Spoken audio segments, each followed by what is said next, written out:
and welcome back to another episode of OHKO, a Pokemon VGC podcast. This week, we're going to be talking all about the Toronto Regional Championships that just happened, a fun new Pokemon item that has been added out into the Pokemon Center in Japan, which is absolutely hilarious, the DLC release date, and of course, have our question of the week. My name is Sierra Dawn, one of the hosts, and I'm joined here, of course, by my co-host, Joe Brown. I mean, we're coming back from Toronto. The episode's a little bit late because it was Halloween and you had work, but we're so happy to be here. Yeah, just a day late. Not a big deal. It's more important to get the weekly episode out. You know, obviously we love to try to hit that Thursday at noon, benchmark whenever we can. But we were talking, had some things going on. Plus, it's not a regional weekend here in North America, right? So you actually noticed that once, right, Sierra? You told me that we get a lot of our audio traffic, like on Spotify and other like audio only platforms, on the Friday when people are traveling to regionals, which I think is awesome.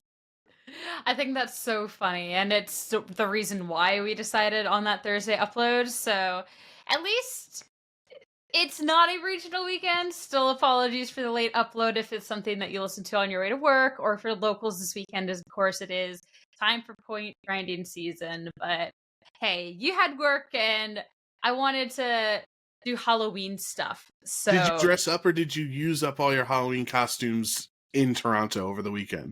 I used up all my Halloween costumes in Toronto. Instead, I laid in bed and ate sour Skittles, and I gone through a whole bag between now and Halloween. My tongue, I love sour Skittles. I'm suffering right now. I'm not gonna lie, but it was worth. Yeah, it was worth Okay, it. so you're laying in bed and you're just chomping away at sour Skittles. What happens if a trick-or-treater shows up? So I live in the back unit. So okay. You lucked out. Yeah, it's like, it would have been cute to be giving out candy to the trick-or-treaters. Originally, though, my plan was to stay in Toronto until the 1st of November to celebrate Halloween in Toronto. So we never got any candy, didn't plan for it. And then once the realization came around, like, my car is broken down, parked in my driveway. There's about maybe this much room between the house and the car for someone to go around the back of the house. And that would then have a parent sending their kid off to the dark backyard of somebody's house. So even if we had candy, I don't think they're coming this way. Yeah, I think that if they went through all that effort, they'd want more than candy. They'd want to rob steal your TV or something if they're going through all that effort. So I guess you lucked out. No, you didn't have to share your sour Skittles with anybody. That is true. I had those all to myself, and a Coke slushie too. And then I just watched YouTube videos, so it was okay. amazing. Let's start here because you did watch YouTube videos because you're too cowardly to watch movies, as we heard from your hot take this week, which honestly, Sierra, was egregious. The whole world collided, and I had multiple people send me your tweet about your distaste of movies. And if people who know me, I'm a huge film buff. I love the cinema. Okay. And my co-host here can't stand watching movies because they suck. What is going on? Yeah. For those who didn't see the tweet, someone said retweet with your hotter, like, what is like that? What's the hot take that has you looking like this and there's the guy surrounded by the swords? And I said that majority of the times movies suck and watching YouTube videos instead is the play, which is especially funny coming off Toronto weekend because you were on quite a few people for never having seen La La Land, or people said that it sucked, and you were very personally offended by this. Evan's like, I don't want to watch it. I'm not interested. Sir Aaron Cybertron Zhang as well was very offended when Evan, not only did Evan say, his defense is he didn't say it sucks. He said it's neither Ryan Gosling or Emma Stone's best movies. And I'm like, well, that's incorrect because it is both of their best movies. I haven't seen it, so I can't. Aaron and I bonded over our love of La La Land this weekend, honestly.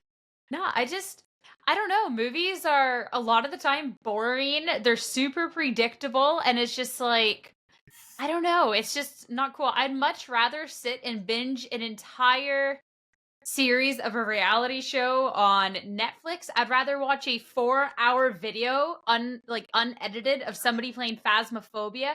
I'd rather watch the whole 6-hour dissertation of the Five Nights at Freddy's franchise and every single like game and where it aligns in the universe and all of that. Like, it's just so much more interesting. I don't know. A 4-hour long video of like the history of speedrunning in a game that I've never have or never those will are play. goated. Yes, Amazing. I agree.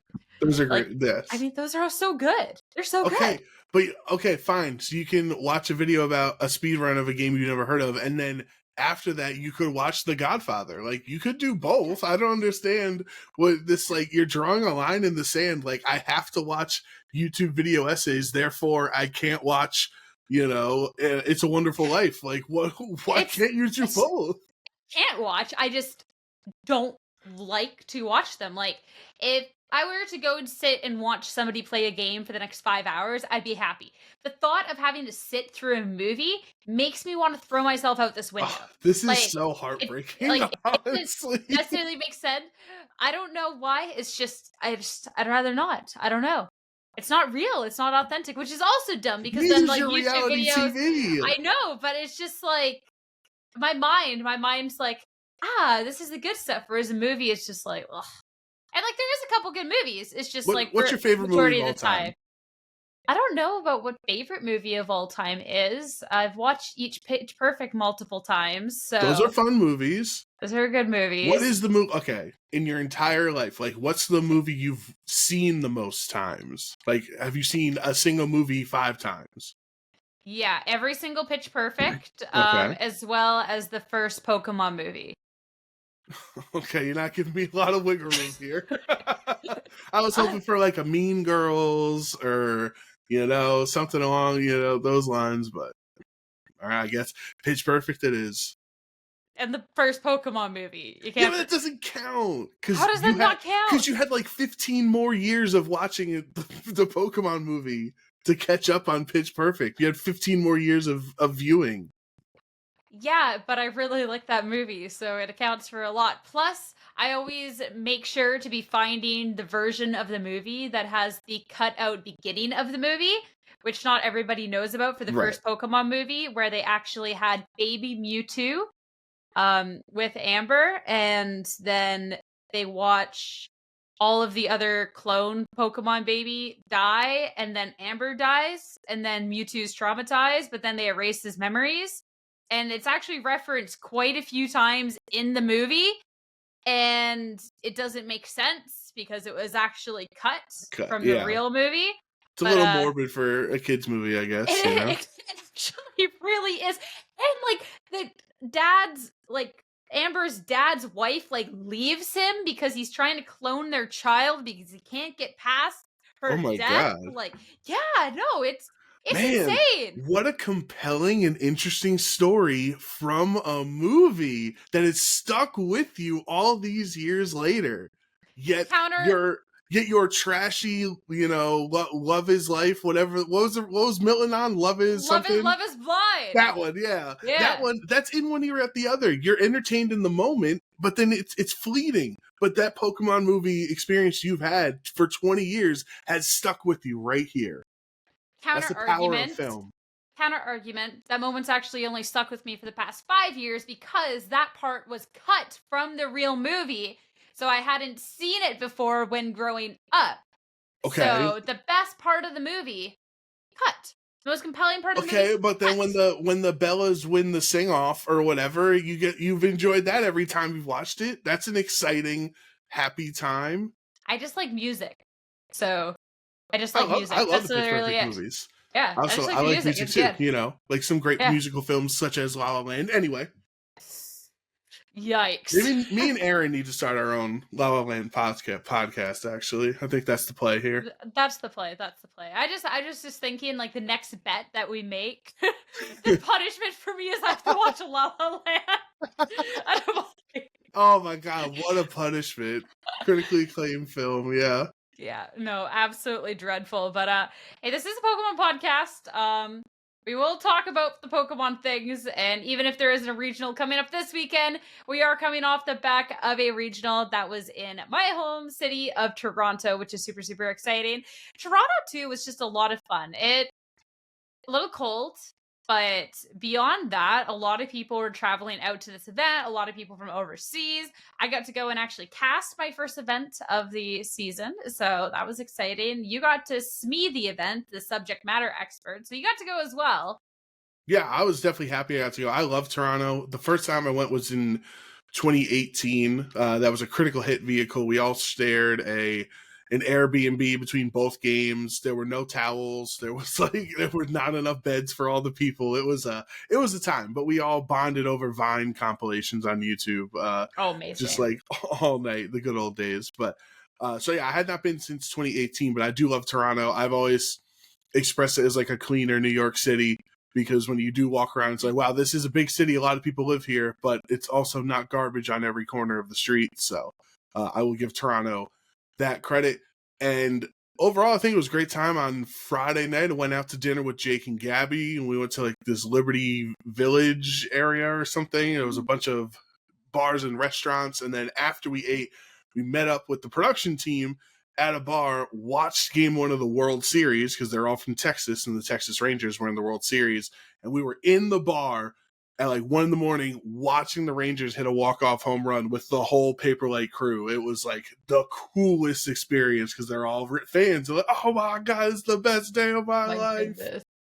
That does sound like fun, though. That does sound like fun. I spent my Friday a little bit more chill. It was Halloween weekend. The Halloween wasn't actually until the Tuesday, Wednesday, I forget what day. It wasn't Tuesday. On the weekend, but like it was still Halloween weekend. So I spent my whole Friday trying to get the last couple of pieces to my Saturday little costume, you can kind of call it that, because we actually were allowed to dress up this year, which is really funny, because Pokemon used to be really, really strict. I mean, you look back on old stuff, and it's like suits and ties and everyone in their blazers looking like the same accountant walking out and casting over some children's video game. And then now we're dressing up for Halloween. Like it was cool. Yeah, it was definitely a stark difference from prior years. And I think it is fun that Pokemon team has kind of loosened up a bit and allowing the casters and even people backstage, like there were production members that were wearing banana suits. They weren't even on camera and they dressed up for Halloween, right? So letting everybody loosen up a little bit more. I kind of wish somebody like was dressed up on stream, like, you know, they were dressed up as like with the clown from It or something, and they're in the top 4. We're like, oh no, what do we do? This is, you know, copyright infringement, but also they're in top 4. And well, yeah, something funny would have happened. I feel like if that would have happened, like those old, you know, those old Halloween masks that had like the blood pumping through. You had like a pump, no. and, you know, someone was wearing that. It would have been funny, but no, everybody played it cool. I love Jeremy's thing with the sand, the sand shrew. AJ in the sand shrew. Yeah. And then everyone on VG killed it, honestly. Like Jake and Gabby had matching sweaters, and then they were Ash and Professor Oak, and then your Slitherling was a big hit. I don't know how you saw through the X's. Like you were casting games with X's on your eyeballs. Okay, so the original plan was to take the glasses off. I kind of just forgot that they were on and they were there. It's like, I don't know, it's like if you have dirty glasses, you kind of just get used to it after a while or something like that. It was not really that bad. Plus, I drew over it was pretty small X's, and I drew over it with dry erase marker. And so it was no darker than like a regular pair of sunglasses. So it ended up being pretty okay. Anyone who tried on the glasses said I was absolutely crazy, but like I didn't think it was. The X's did look big on camera, so that's why we thought like backstage we're like, wow, I don't even know how she sees. So I guess it was just bigger at the angle.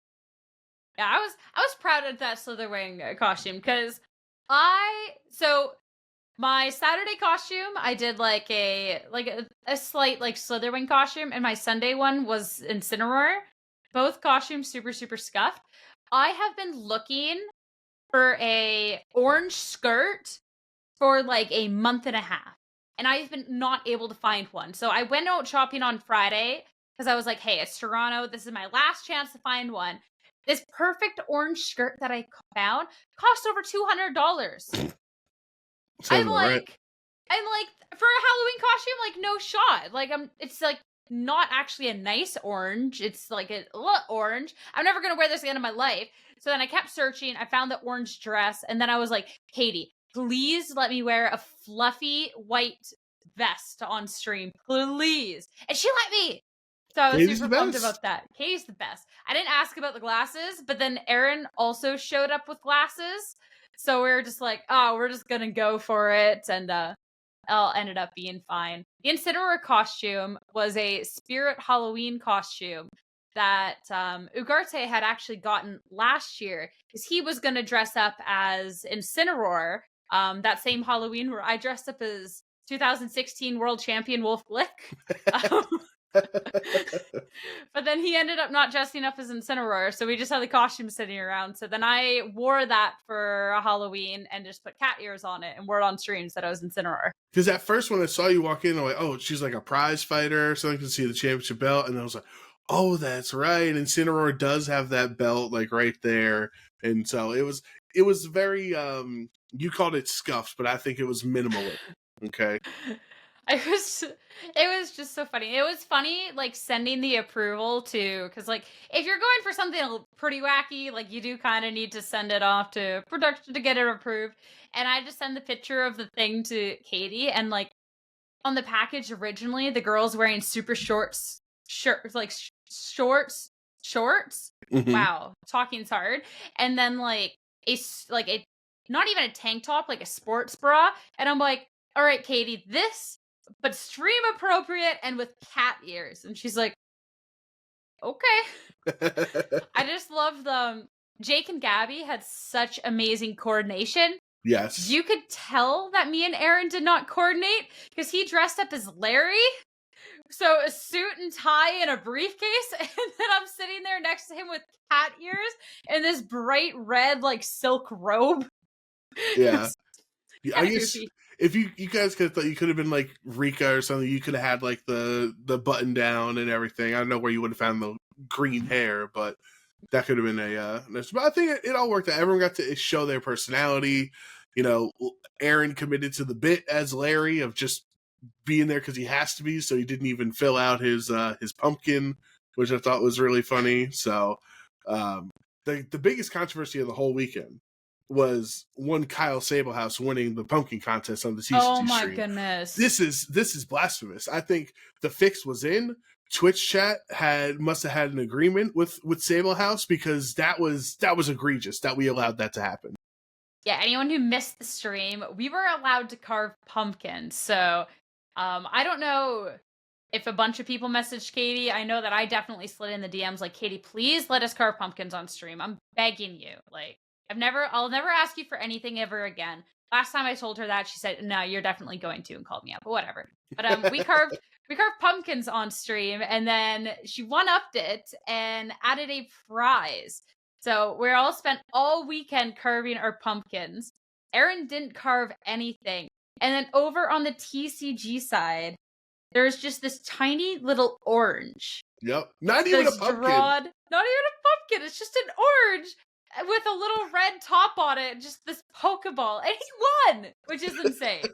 I loved on show's reaction. Kyle's like, I want to thank my mom, my parents for giving me no artistic ability for leading to this moment. Thank you so much. And Juancho just goes, I hate you. It takes a lot for Juancho to hate too, because he's such an optimistic guy. So for him to be in that moment, be like, wow, Twitch said this is the fall of democracy right here, that we allowed them to vote on this. Did you see did you watch the segment go down? No. What? Right when they're about to award Kyle the prize, which was like this cool Halloween necklace with like Pokemon packs on it, Juancho's like, you know what? I'm appealing to the head judge. I'd like to get a ruling on this. They actually got a judge over, Lizard of Oz, and he just like walks in on camera, looks at the pumpkin, looks at the camera, goes, gives a big thumbs up, and walks away. That's awesome. It was amazing. It was super, super well done. So it was a fun time. It was goofy. You were working SME though, so you didn't get to carve a pumpkin.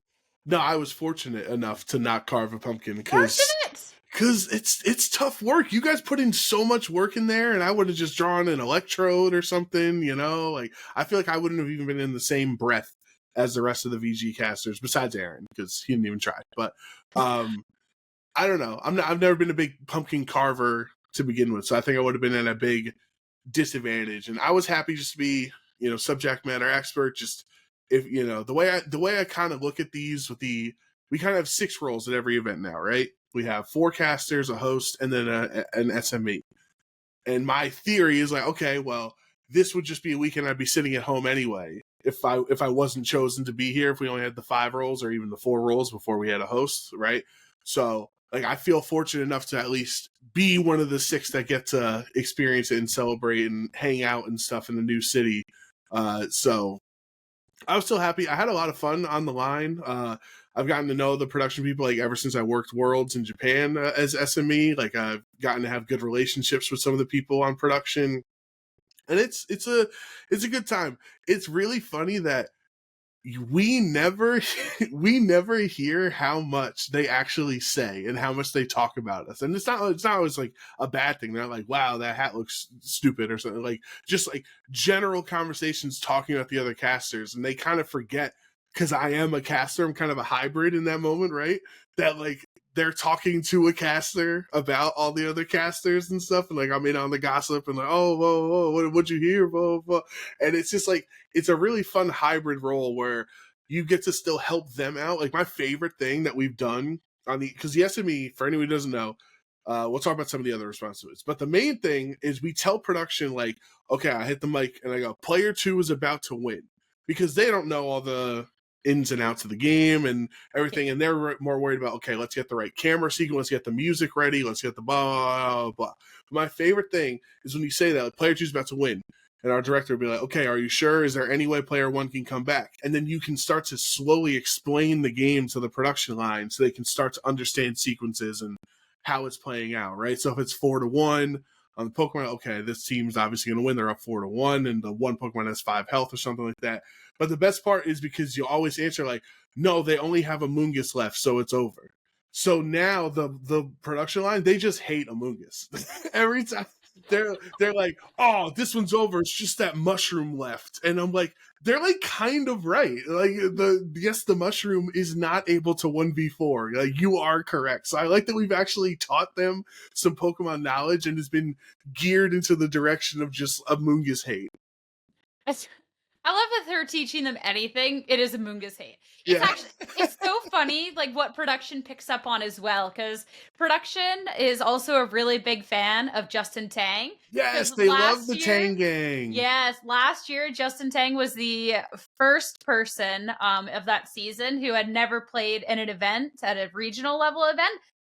That had then competed to then win the entire thing, and they loved his story.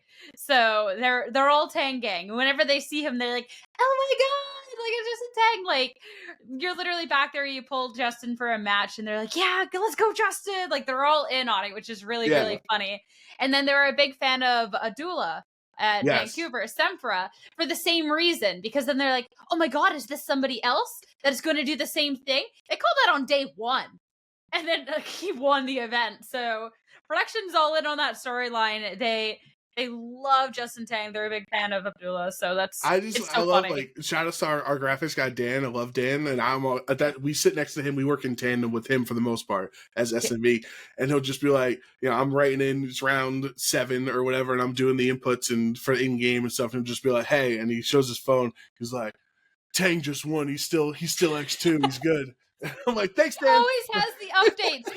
It's like, obviously, he has access to all the parents and stuff, too. He always knows. Like, thanks, bud. All right, now I gotta go back to this scenario. Oh, no, Tang lost. Yeah. He always knows. We love Dan. Oh, he's so funny.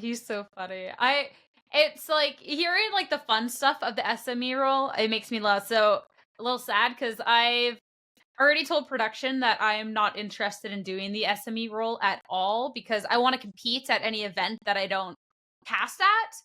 And obviously, like, my order of things that I want to do is casting, playing, and then SME afterwards. So if there's Yeah. a world where I'm not casting and I'm not playing, I would accept the SME position. Realistically, between one of the two, if I'm not casting or playing, it's probably because I took another job. So it's like I don't think it'll ever come Yeah, up. I But think it's understandable, at least because the SME is kind of like it is a fill-in role. Like whoever's not casting that weekend, we get another caster to do. But at least you have like a justifiable reason to. It's not like I want to play if I'm not being chosen to cast. Instead of like you're not just chilling at home eating your sour Skittles or whatever. Like you have a I'd reason rather to work not. production and get paid to eat sour skills. You know what I mean? Like, Exactly. you know. But it's also like SME is actually a lot of work. So when SME was like a lot easier. Last Uh-huh. year they added more things with Scarlet and Violet because of just how we spectate the game. Before that though, you just had to input the Pokemon and leave, and I even hated doing that. I remember many a times you've done that job for me I did. I because did. I was such a hater. And then they added a million more things and meant that someone actually had to sit at the computer. So then I actually had to sit and do it. I don't know how you don't get bored. I can't stay tuned to like. I don't get Oh. bored. I get nervous that I miss knockouts and stuff. Like when I have the graphic, I'm like, oh god, wait, did this get knocked out? And I wait till they hit Pokemon just to see. Oh, thank God, it's just Iron Hand just switched out. He didn't get He's good. secretly knocked out and I missed it, because that's my biggest fear. Is like I had some like hiccups this weekend, but I feel like kind of understandably so. But sometimes I had like a Tornadus on the field or the graphic one turn later, and then that's right, it did get knocked out. Let me hit faint and stuff. But there was a lot going on this weekend that I feel like we can fill our audience in on, like just some of the going ons backstage with the role. Yeah, the most exciting thing about Toronto is a bunch of exciting things. One of the most exciting things, which will actually stay on the broadcast going forward, is we now have open team sheets on air. Obviously, last year when Victory Road was doing the Europe streams, and even now that Pokemon's taken those over, they have open team sheets over there. So I know a lot of people are like, hey, why don't we have that in NA? Things on production take a lot more time to put together than people sometimes realize, but we finally have the assets, which means we can finally run that, which is then the SME's job to do, which then that would have been Joe Brown's job over Toronto. And that is a lot getting added onto your plate on top of everything else that you do. Yep, so you talk about the good old days, Sword and Shield that had spectator mode. All we did, put the 6 Pokemon on each side for the lower third graphic. Before they go in game, you walk away, you're good. Scarlet and Violet, you put the 6 Pokemon on, and then you just watch, and as Pokemon goes in and gets knocked out, and you just update those little sprites. Not too much, but you obviously have to pay attention. So, open team sheets, Sierra. Okay, so by my calculations, which I could be wrong because I'm terrible at math, I believe it is 96 separate entries of information to type in. And there is a drop down. Like, so if I type WOO, like Woodhammer is going to come up. So like you can kind of go easier with it there. But it still is 96 different inputs of, I'm looking on Arcanine, okay, Tornadus, boom, Cobra Cloak, boom, Terra Ghost, boom, Tailwind, boom, Bleakwind Storm, boom. Like it is a lot. I timed it. It takes 6.5 or 7 minutes to fill in 2 full teams of information because of that's how many entries there are. And so like people kind of just in fairness to the audience, it does just literally show up on their screen. So they might not know any better. Oh, spooky party over in Sierra. I thought Halloween is over. What is this? So I understand it just shows up on their screen, but there's a lot of effort to get that graphic, which I think the graphic looks so slick. It is awesome having all that there, but there's obviously bumps in the road. So if everybody could be patient when they know, especially when we have like Twitch chat picking around and it delays the selection of the match even longer, that makes it take even longer for us to get the open team sheet information logged and ready. So Yeah, they told me on Friday when I came in, they're like, all right, strap in. You're going to have you're going to be the guinea pig for this. And I was excited. I was like, all right, I can handle it. I can handle it. And I think I handled it for the most part. We found some solutions to some issues that were happening with some just typical things you expect to go haywire along the way, but they're working out those kinks. It's going to get better over time, and it's all for the best because it does add a lot visually to the broadcast. It definitely is worth it. It's just definitely more things that get a little bit more difficult behind the scenes.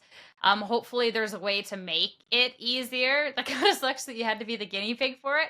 I also felt bad because I know at one point I like ran over. I was like, it's supposed to be rage powder on this, not trick room, right? And you're like, yeah, Luke, because it was just making sure the information was correct, right? Like, I don't know what process. I mean, I'd rather you tell me that, like, because I don't want the information to stay wrong. The other funny thing is, like, because of how the information is collected, there are Shifu because there's only one sprite, and sprites were attached to names and Pokemon typing.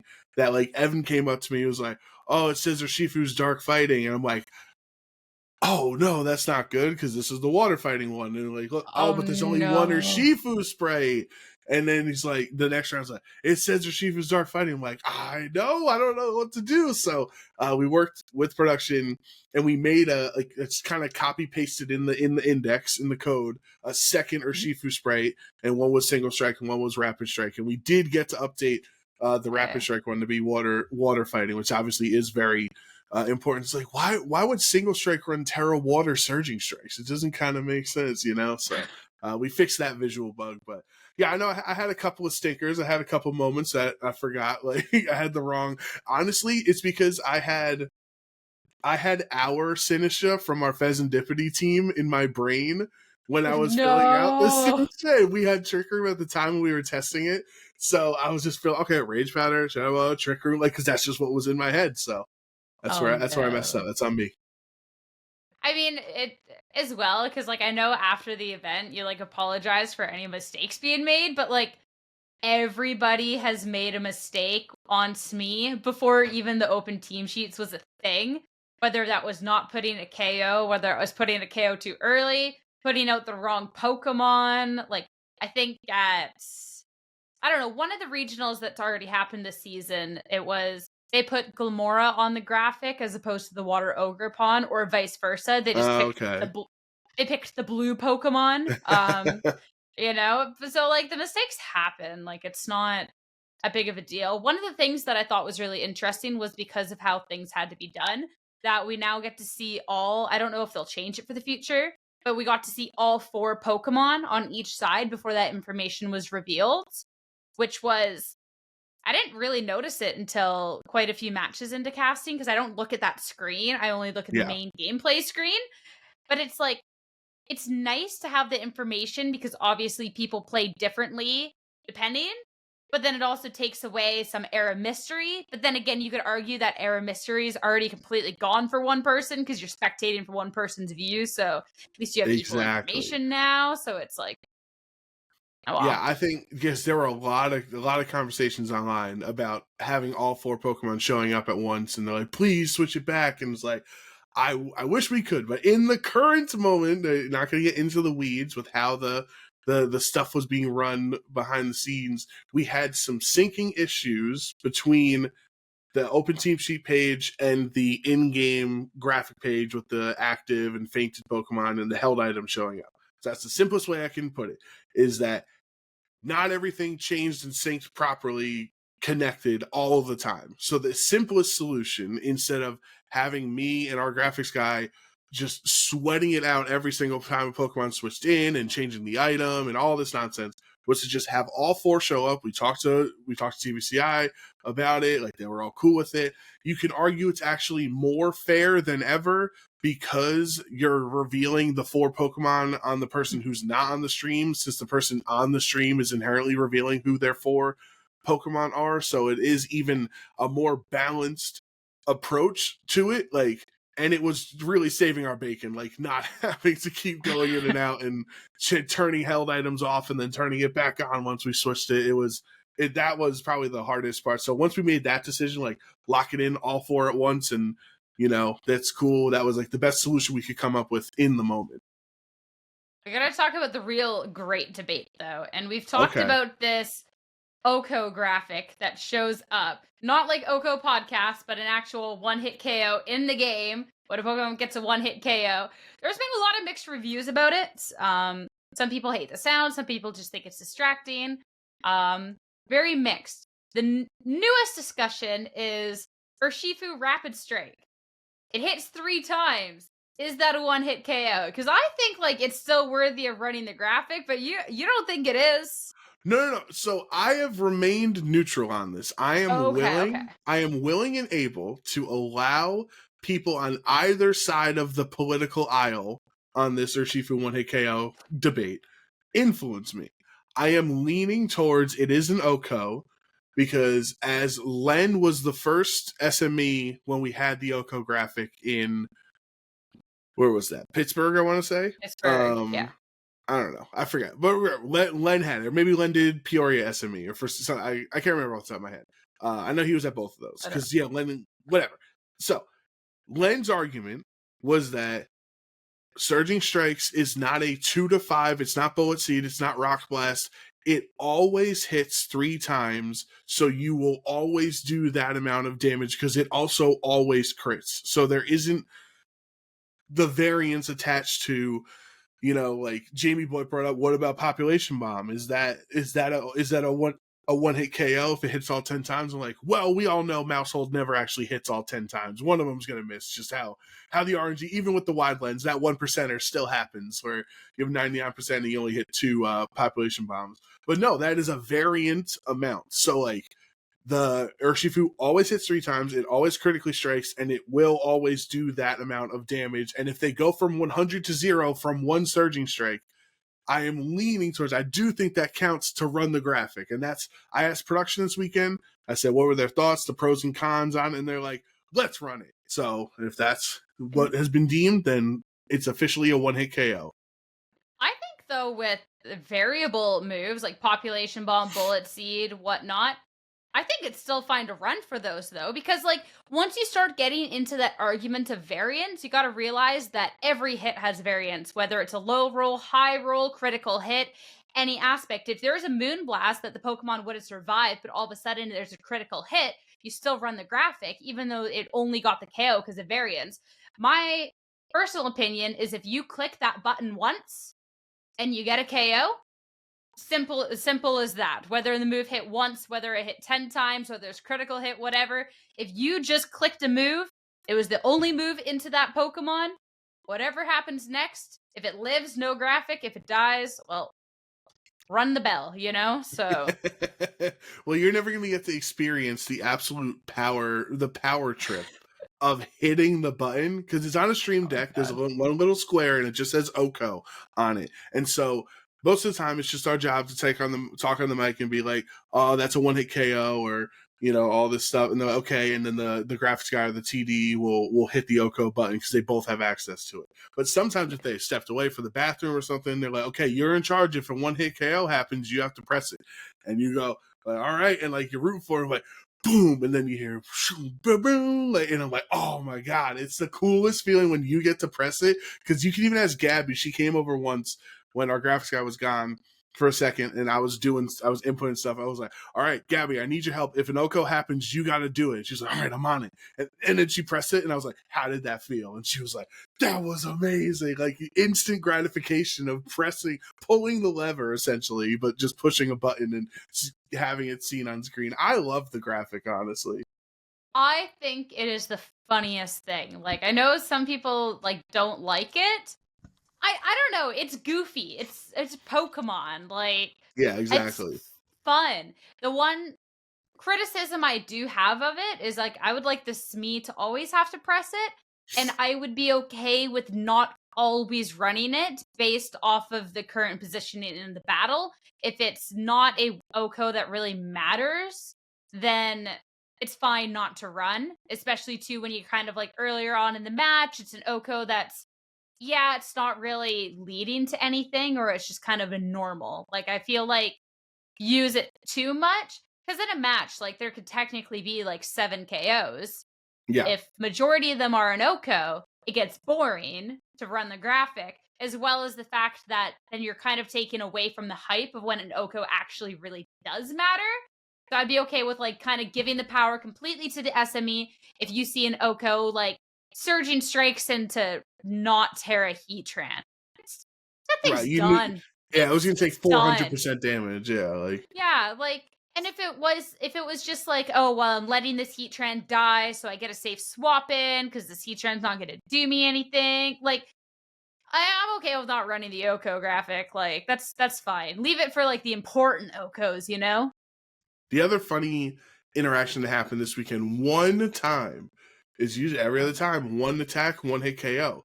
We had a boosted Golden Go, click make it rain, and get two double knockout, 2 1-hit KOs. And I was like, do I press it twice? And they're like, no, just press it once. I'm like, all right. The real thing is we need a new OHKOs. graphic. We need a new graphic saying double KO. I'm gonna message that to our producer right now. It's so rare. It's so rare. What I don't think we need that one, Sierra. I think we need a blue, like, water-fied version of the OHKO graphic for Urshifu Rapid Strike, just for the surging strikes. So we have our regular OHKO thing that wipes in for a generic thing. And then because there's this asterisk next to Urshifu, we can play along with it and have a blue version of the OHKO graphic that's just for Urshifu, and then maybe it even has like a little mini asterisk like next to 1-hit KO as it wipes by. Like, and we'd be kind of like playing into the joke. So that's my plan. That's my suggestion. I was too busy messaging our producer, saying that we need a double KO graphic now.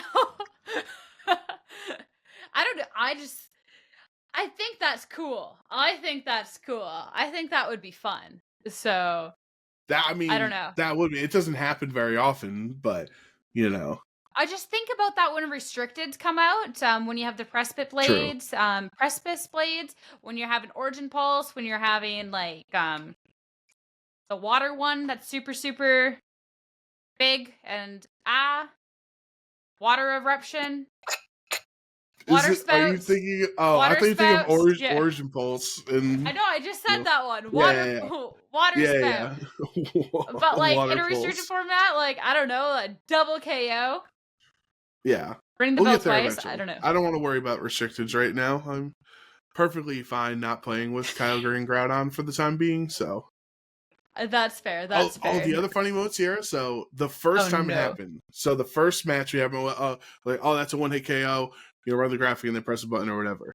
And so the first go, that's one hit, blah, blah, blah. So at one point I say, OHKO, because I was like doing stuff, right? So I didn't have a lot of time talking on the mic. I didn't want to, interrupt people. And then they don't run the graphic. And I'm like, wait, why didn't we hit it? And then our director was like, why didn't we hit it? And he was like, what? And I was like, you didn't say to press it. I'm like, but I said OHKO. He's like, what is that? I'm like, 1-hit KO. He's like, oh, I didn't know. And I was like, well, clearly you don't listen to my podcast then. And the whole production line started laughing. It's like, you only know 1-hit KO, but you don't know OHKO? Come on. You don't know OHKO? How dare? How dare? No, that's really funny. See, the incident this weekend that I ran into was a lot more on air, which was very, very unfortunate. Because as a caster or when you're in a host, if an error comes your way, it's normally going to happen then on air, so you get to look like an idiot. But during one of the matches, the round 14, the second one between Hazuki and Tang, very hype. There is such a good match. That's a little bit of a damper on it because we were given the incorrect team. Me and Aaron were given the incorrect, and you as well, given the incorrect team sheet for Suzuki's team, saying that there was Crunch on Chien Pao instead of Sacred Sword. So all of a sudden, game 3, we had this amazingly epic end game that actually doesn't end up being epic whatsoever if Suzuki literally just presses Crunch into the Golden Go because it would just KO it on the spot. No ifs, Right. ands, or buts ever. And instead, we got this really like long drawn out end game because it was a Sucker Punch mind game. Because all of a sudden, we knew that Sucker Punch could one hit KO the Golden Go, but it's not guaranteed. So he's trying to like run out of like it was really, really cool. But we were very, very confused. So one turn, like Kazuki calling the nasty plot, Icicle crashes into the Golden Go. And me and Aaron both go, oh, what? Like, we're so confused. But it's because he was calling the nasty plot, so he didn't want to Sucker Punch, and he's looking to get the chip to make sure that he can, like, start getting some damage because Sucker Punch is a roll. And it was just, it really, really sucked because it was such a hype game.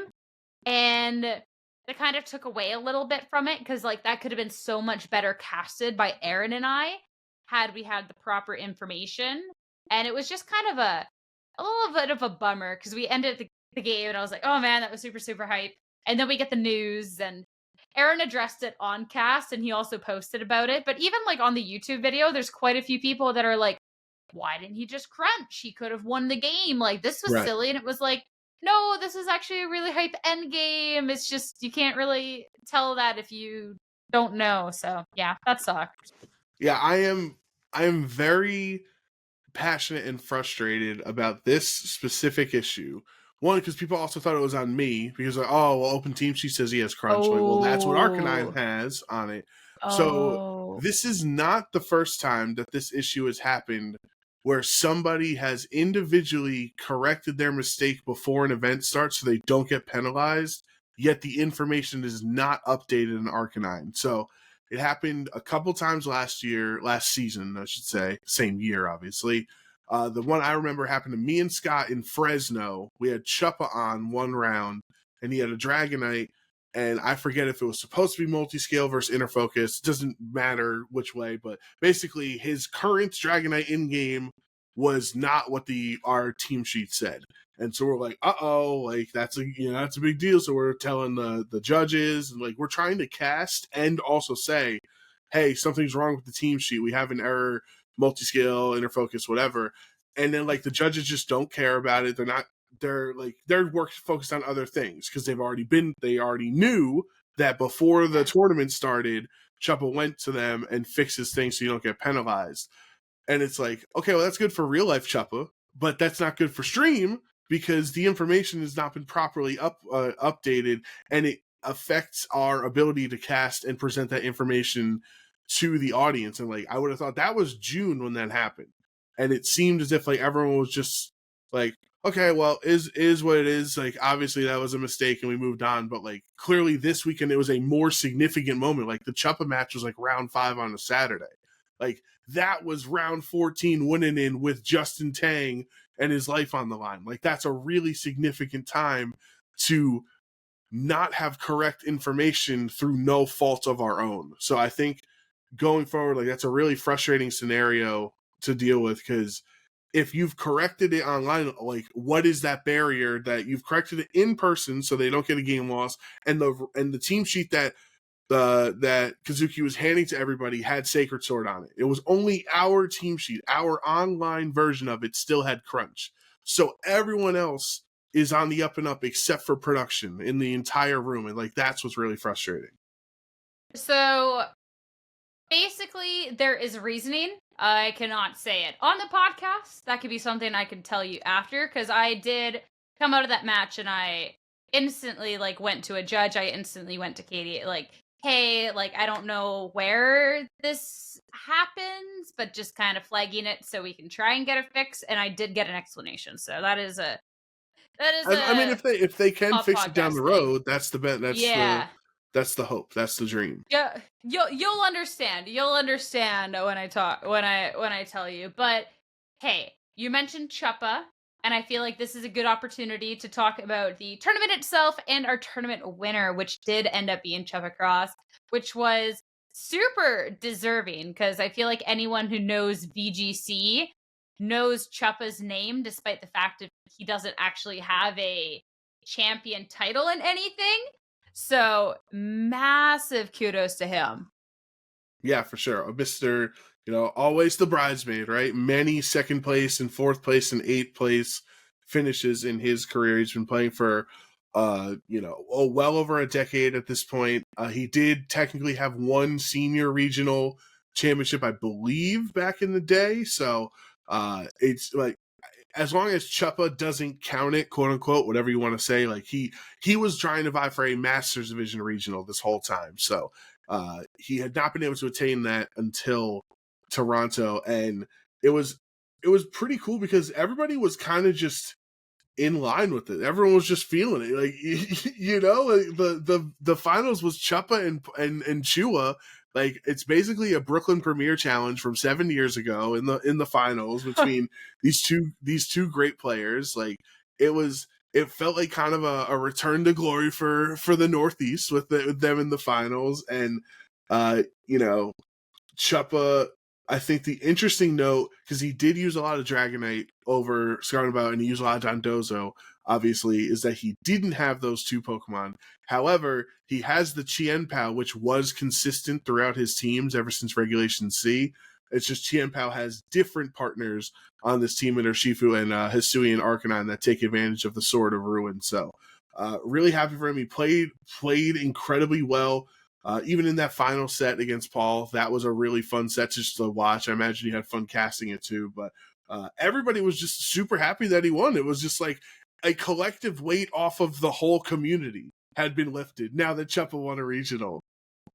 It was cool because it's like, I think either way, like the community wins, because also when we're looking at like historic Pokemon moments, people are trying to catch up to Wolf in the most amount of regional wins, and Chua is definitely one of those contenders, so this would have been an absolutely massive win for him.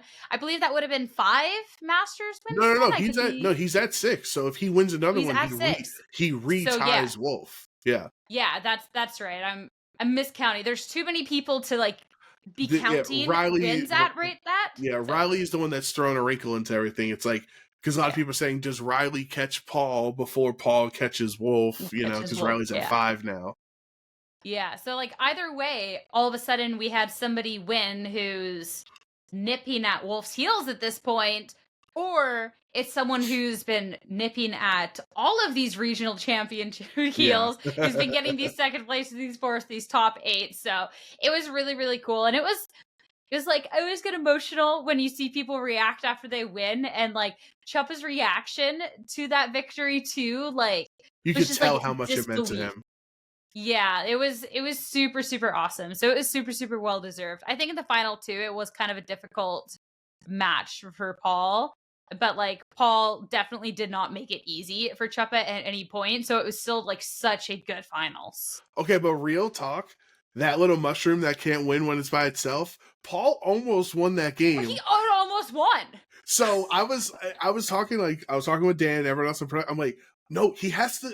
I think. What do I know? I'm not nothing, but I think he has to spore the Urshifu there and hope for max 3-turn sleeps on both of those targets. Yeah. That's the way he could have won it. But he just went for the damage and then 2 close combats, which is still crazy to say that 2 close combats knocked down Amoonguss. But that would have been crazy. Could you imagine if Chuppa has like everything in the world right in front of him, and then Amoonguss 2v1s, and then they go to game 3? Like, that just would have shattered his mental. That would have been crazy. Yeah, I feel like, because like my interpretation of the situation right off the gate was, okay, deal with the Chien-Pao because the Urshifu was self-KO onto the Rocky Helmet Amoonguss, since it was Rocky Helmet and not Citrus. But then at that point, Chuppa doesn't click Surging Strikes, which would have self-KO'd, and instead does the close combat. So I don't know if then maybe Paul was like hoping for kind of that, thinking maybe that was more likely than the 3 turns to sleep. Maybe he didn't think that he would be able to like get the 3 turns and just had to go for the KO. I don't know. I also thought of like that sleep play, but I mean, Chua's won all these regionals, not us. So, yeah. And I think regardless, it was still such a situation to be kind of pulling off. But it was crazy because, like, me and Aaron were like, "Oh, this game's like locked," and we're like, "Wait a second, like it's kind of not." That would have been more hype than the Tang moment. Oh, absolutely. Had that actually like happened, like that would have been incredible. I said it like to the line, but as it happened, I said, if Amoonguss pulls off this comeback, we have our next Pokemon Championships history video. It was like Chua's big comeback or something like we could call it. Like if Amoonguss actually won that game, because that would have been iconic. If Amoonguss takes down Chien-Pao or Shifu all by itself, like like the two of the strongest Pokemon in the format taken down by a mushroom. Like, oh my goodness. Yeah, I'm sure too Trouble was just like sweating in that moment because like there is that world, there is that chance. Amazing. Yeah. It was so good. It was such a good event. It was so good.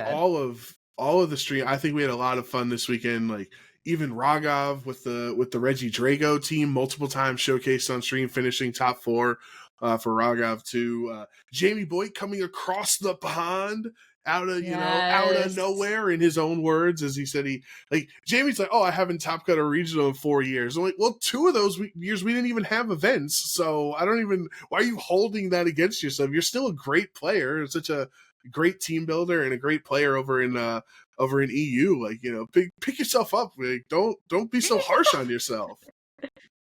Yeah, went for dinner with him, Fiero, and Ugarte, and he's like calling himself washed as he proceeds to then like get top cut. Yeah. I was like, because he originally had booked his flight for 2 p.m. out, and then he had to rebook it because he made day 2, and I was like, why did you spend all this money traveling over here to not believe in yourself that you would make day 2? Like, what was the point? Exactly. And then he's like, I don't know if you know, Sierra, but I'm washed. And then, proceeds to just get top 8 with, like, the most Jamie Boyd team out there. Even, like, somebody, Moxie Boosted was talking about, like, the diverse metagame. And they literally used the words, one Boyd, one to describe, the architect. 3 Torner, Shifu, 2 Trick Room, 1 Boyd. Like, bruh. I mean, it's pretty. That is definitely a Boyd, special right there. He does have the Roaring Moon that Boyd built the team with Billa at Worlds, if you remember that Roaring Moon team that Billa won on stream with. So this time around, it's Terra Poison, which I thought was really cool. It's there are 2 different Roaring Moons in top 8, and they have different sets because Jamie's was obviously the booster energy, but he's Tailwind Breaking Swipe knockoff, which is just pure support for the rest of the team. And that's why he's Terra Poison instead of Terra Flying. He's not trying to do a lot of damage, just trying to help everybody else. Where compared to Paul Chu is the version I like, that he's been using a lot more of Acrobatics, Knockoff, Dragon Dance, and Protect. Like, no, I don't need to make the rest of the team faster. I'm here. I'm Roaring Moon. I'm a Terra Flying. I'm a Dragon Dance once or twice. Click a strong Acrobatics afterwards. So I like that. Those differences there, but my favorite part definitely of Jamie's teams here had to be the Ogerpon, because I had looked like such a silly person for a month with no Ogerpon teal mask placements anywhere. Yikes! When I was like, hey, the grass one is the only one you can actually have versatility with because you don't have to force your held item. And here it comes out with Razor Claw, Defiant, multiple times getting intimidated by an Arcanine over the weekend. Jamie made me feel proud. And I was like, oh, somebody else believes that, regular Ogerpon's actually viable. Yeah, that episode where we talked about what Ogerpons were going to be the best, and we both super talked up Teal Mask, and then it proceeded to not do anything, haunts me. I'm like, wow, we look like... We cast this game, like, we're talking about this game like experts, and whoa, we were completely off base. That's my Roman Empire, frankly. So is Teal Mask Ogerpon? Yeah. So the fact that Boyd actually piloted it to a top 8, thank you so much. And he kept saying all along too, he's like, yeah, I'm just showing like, this one. And the best part of the fact that we had a top 8 that had 2 Ogerpon and neither were Wellspring or Hearthflame. I think it's hilarious considering we had Andrew Krug with the Cornerstone Ogerpon and Dusclops. Because we talked about your last week how your PC loss was the Cornerstone mask, and you saw a Cornerstone in top 8. Were you like, oh no? No, I felt more justified actually because I was like, Oh, okay. because I had talked a lot of smack about the Cornerstone Ogerpon, and then losing to it was like, wow, I lost to a bad Pokemon, and then now it's like, okay, but like this bad Pokemon maybe isn't too bad because apparently a lot of people are losing to it, so it made me feel just a little bit better about myself, you know? But you can see, like, this is kind of what we tried to talk about with Moxie and like not using a worse version of a Pokemon that already exists. Like, you can see what this Cornerstone was trying to do on this team for Andrew Krug 6. And it was obviously Terra Rock because he's the part Rock type, Spiky Shield, Ivy Cudgel, Horn Leech, and Follow Me. I'd imagine Andrew clicked Follow Me like 80% of the time because its job was to redirect attacks away so he could get Trick Room set up for the Ursaluna Blood Moon and then letting Dusclops and Eevee, and Ursaluna go off. So, like, he didn't just slap Ogerpon Cornerstone onto a Tornadus Tailwind team, right? Like, he actually figured out like what this Pokemon could be effective at that is currently not being utilized by the meta, and like that's the best way to approach it. I think that's even just Horn Leech as well, instead of like Grassy Glide or something else. Like, like, I want to heal up, I want to be bulky, I want to stick around on the field. And unfortunately, we didn't get to see him because Twitch chat was not aware that Andrew Krug had an Ogerpon Cornerstone on his team. Can't fit that in the little voting box, but would have been nice to see on stream. Yeah, that's there's a lot of discussion about stream stuff lately with that community vote. We already have talked about the community vote, and I don't know. I thought it was really, really cool until we missed Andrew in top 8, because I think that would have been a really fun top 8 match to watch. I'm trying to remember. Yeah, because that would have been Andrew versus Chuppa. Would have been like, obviously, I don't know because it's quite a few people that go into the decision making process on which is on stream. It's all of the casters, sometimes productions involved, the SME, the analysts, sometimes judges, like the liaisons. So there's a lot of voices in there. So I'm not saying like that would have been the stream match. I think my personal pick would have been Chuppa versus Andrew. So because usually we do one top half and one bottom half, and what Twitch chat did was they did both top votes, so neither of the bottom half of top 8 got streamed in that round. And it was really, it's usually unfortunate. It's also like a timing thing too, because then we space it out, so then you have top bottom, so that people aren't playing back to back and on stream and stuff. So I guess that would be like one thing I hope was, I love the Twitch chat rounds. Like, I think it is a great addition. We have a lot of fun, like, interacting with the Twitch chat when they actually call a good match. Like, oh, great job. You knew that this was going to be a fun one between these two. But, like, not that any round is inconsequential, because every round obviously matters. You have to win all your rounds to get into Top Cut. But, like, I would hope that we can have the Twitch poll in less consequential rounds, maybe around 13, maybe around 6 on day 1 instead of round 9. Like, you know what I mean?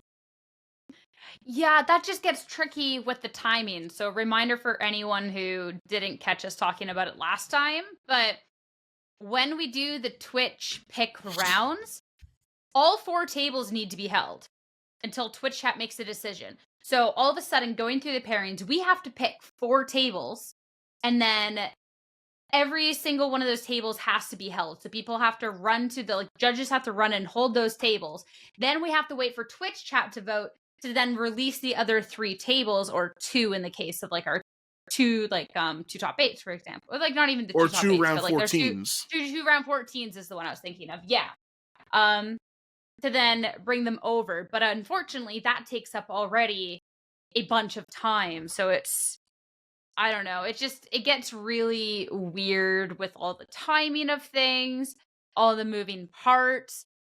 So it's harder to do when it's not around where there's not much else after it, because we are also, as a broadcast, not allowed to hold up the tournament, very understandably so.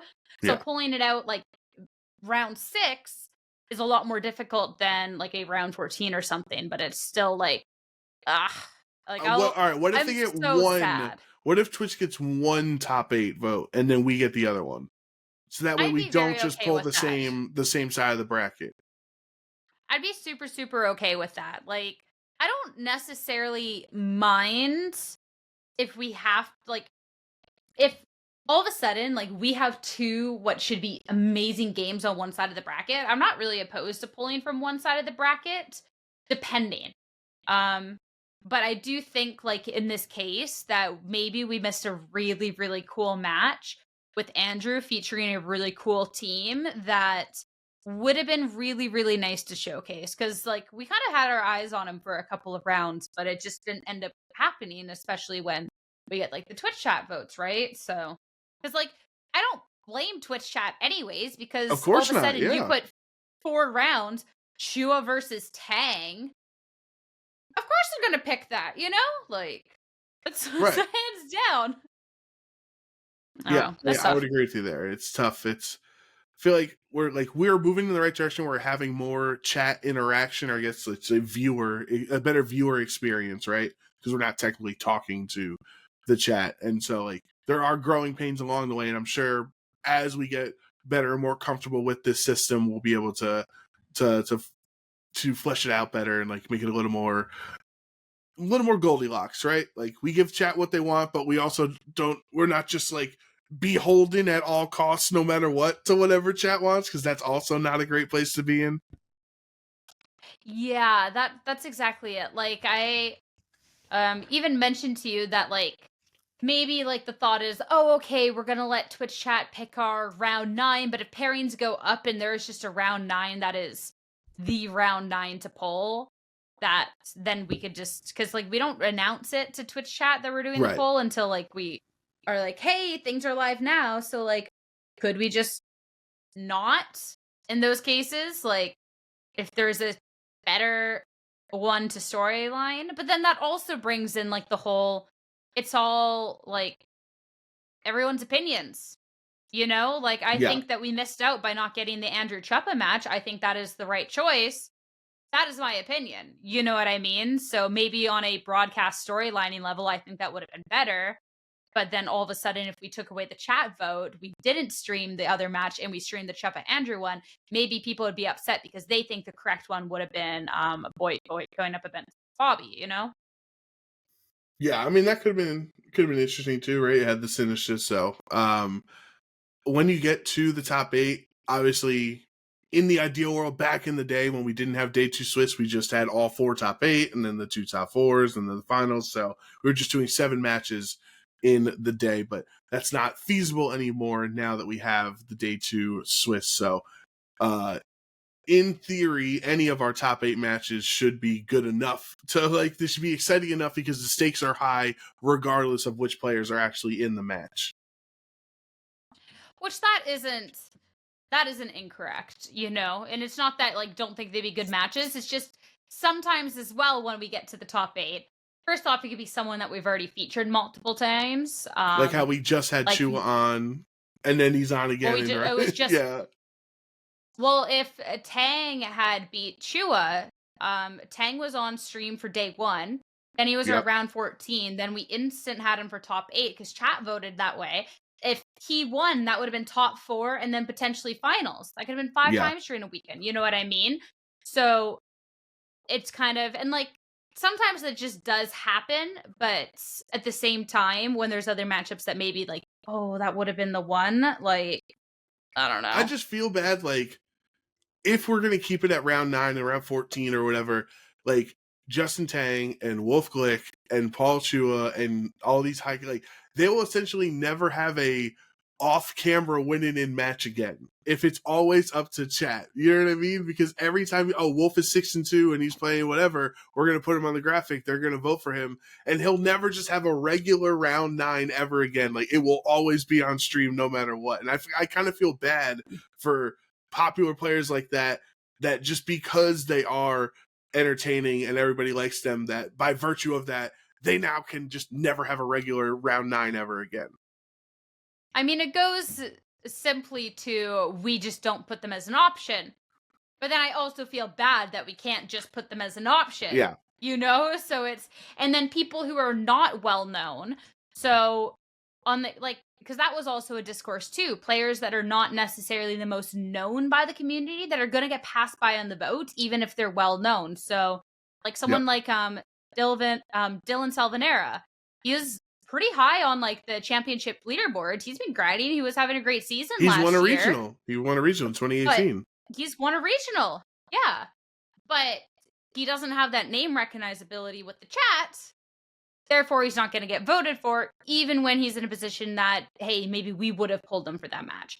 So then all of a sudden, that's going to then deny players that opportunity of getting on stream, which then also feels bad. And it's sometimes like we get the criticism of we don't show interesting teams or we're not showing like these cool Pokemon. But then we also can't do that if we're pulling these same names that chat votes for that aren't running those Pokemon. So it's like you can't make everyone happy.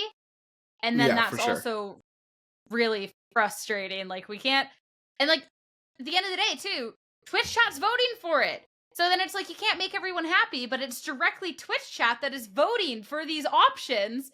So then at the same time, like, and we want to make everyone enjoy and be entertained with the stream and stuff and have a fun time. So like that's the crux of the issue is like we want everyone to be happy, but sometimes, Rolling Stones, you can't always get what you want. Like it's not necessarily for the best that we streamed Chua at 12-0 in round 13 and he was already locked for Top Cut because he was 12-0.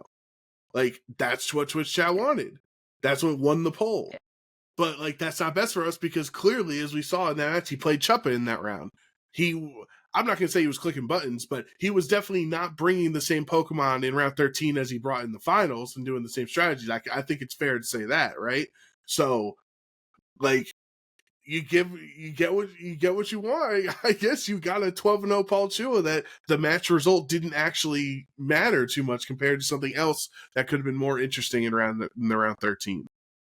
And then it's like talking about, oh, people are unhappy with like what's going on stream, but it's literally voted on by the community. So like technically then isn't that what's making the most people happy? Because like, I don't, it makes my head hurt. Honestly, it's like, it's the same circle going on over and over. And I don't know. Like the revolving door of Pokemon when Incineroar comes back.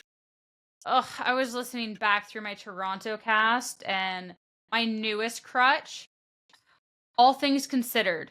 Ooh, okay. Ugh. Okay. I'll try to listen to that. I'll try to pay attention to this one. It's so bad. I was just like, every time I heard myself say it, I wanted to just like, I don't know, like throw myself off a cliff in Minecraft or something. Like it was bad. And like I already have like little crutches. Like I like to say well a lot, or like I normally will add an extra word to the end of my sentence, no idea why. But yeah, all things considered. That's gonna be a lot of damage, all things considered. Why couldn't I have just stopped that 3 words earlier, Like that's fun. The one that's been killing me because Daz and I have been casting League, and we mentioned it on the podcast with Daz, and he said it last night too. We were casting the finals. He's a big early doors fan. He's like, that's going to be a lot of damage up front, early doors, and I'm like, Daz, I don't know what it means, and it's also this, like how you said, why didn't I just finish my sentence 3 words earlier? It's the same message. It's going to be a lot of upfront damage. Early doors is the same thing. That's a lot of upfront damage. Like, and Daz is he's just in his groove. He had George, his cat. Vibing. He had George on the stream, like giving analysis, like, oh, what do you think of this, Jarvan counter pick? And then he put George up to the microphone and he was just sniffing it and stuff. So Daz is just vibing in his retirement. It is retired. Well, he's causing shenanigans, like, still, like, backstage. Because, like, you mentioned the bananas. I feel like that deserves a little bit more context. So, day 2 arrives. Me and Evan are doing rehearsal in the lounge. And the funniest thing is that Dawes has been pushing to be able to wear shorts for the longest time. And has gotten a no. Very, very consistent no's. Or a, you can have them as long as they don't show on camera. Obviously, we have a lounge now. That doesn't work. with Halloween, we got to bend quite a few of the rules. So Evan, with his Gardenia cosplay, wore shorts. So he walks in and we're like, hey, Dawes, look at Evan. And Evan's like showing his legs off in his shorts. And then Dawes has this Party City bag, this huge Party City bag he holds up, and he's like, oh, don't worry. Like, I've got something planned. And I was like, oh, dear. So don't think of anything of it for a while. Nothing happens. And then about an hour later, before the TCG broadcast starts, see all of the TCG production, like the 6 of them, get up and walk into the TCG caster area, because the caster areas have curtains around them. You can't see in. That way the casters can just do their thing. 6 of them walk in there. And then all of a sudden, like 2 minutes later, one by one, they all walk out wearing banana costumes and then just go sit back down at their stations and start working again. It was so good. Hilarious. It was so good. It was a fun little Halloween gag, that's for sure. Yeah. Thankfully, they had one extra banana, so Katie got to participate. She got to dress up as a banana too, and having fun. Like I love fun things on the line like that. Also, we actually had a connection. I didn't tell any of the casters, so yeah, we can set up our intercoms. I had one that was just me to just Dawes on the line. Oh no! So like we could just like talk back and forth and have fun. Had some silly conversations. It was great. Oh my! Of course, that would be the line that gets set up. Is that was what we made when I was like, we have to set this line up. Like it's not a maybe, it's a must. Like they're like, all right, fine. Oh my goodness. See, my biggest issue is still, I know we talked about TCG pumpkin contest going awry. I still think I got robbed in the VGC pumpkin contest. We should have alerted the authorities, because you were absolutely robbed of a rightful victory with your Piplup. Yep. Like, Gabby's pumpkin was really, really good. Don't get me wrong. Gabby, love you. That being said, all things considered, there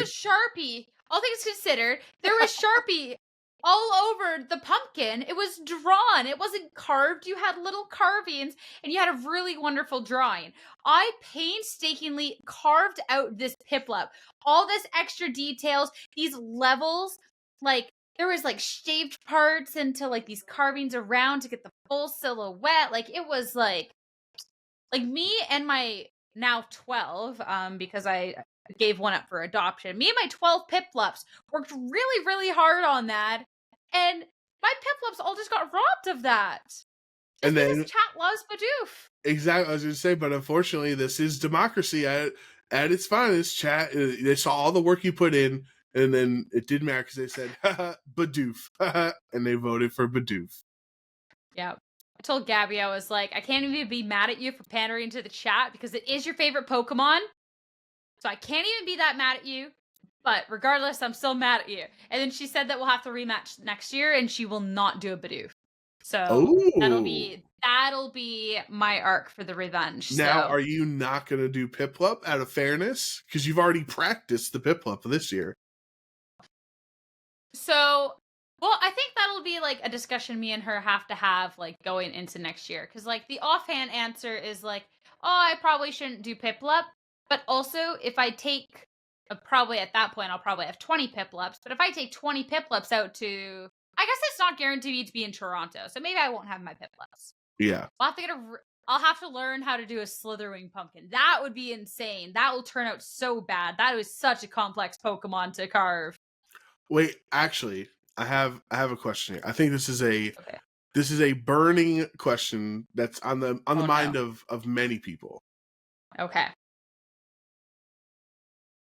How is Snorlax not blue or green? What is going on in our society that our Pokemon colors are if you can't trust the institution of what color is this Pokemon, then what can you trust in this life, Sierra?